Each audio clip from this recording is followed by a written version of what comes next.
Why did I get a surgery that nearly unalived me when I always talk about what a real woman looks like? I've been asked this question a lot lately, so I think I need to set some things straight. I think I should start by saying I've only ever had one surgery. One procedure. I've had literally nothing else done to my body. These girls are still saggy. I've never had them done. Most of you probably know by now, but I used to be a big girl.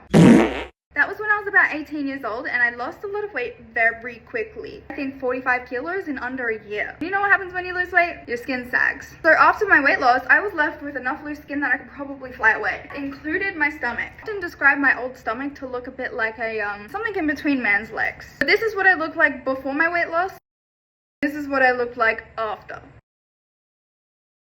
Wow. So in 2022, I decided that I didn't want to be in my 20s with a saggy stomach. I don't think that there's anything wrong with a saggy stomach, but everybody wants to look their prime, and to me, my saggy stomach was just not what I wanted on my body anymore. I also faced a lot of criticism online, of course. So I contacted a few surgeons and I booked it in. Mind you, this was before I had a proper platform on social media. My surgery was then in the previous year in July 2023. When I booked the surgery, I had maybe $200 to my name. So that is why I booked to go to Turkey. Don't ever do that.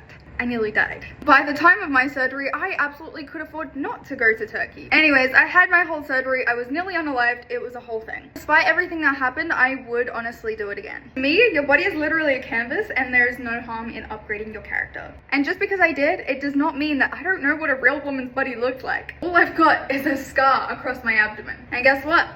I'm still a woman. It really just gets to me when people say you're not a real woman anymore because you had all this surgery. I'm still carrying a whole lot with me. What an odd thing to say. I hope this can also be maybe a little bit of a lesson to be careful who you go to for your surgery. At the end of the day, I'm still a real woman with all my stretch marks and loose skin, just with a tummy tuck scar. Bye!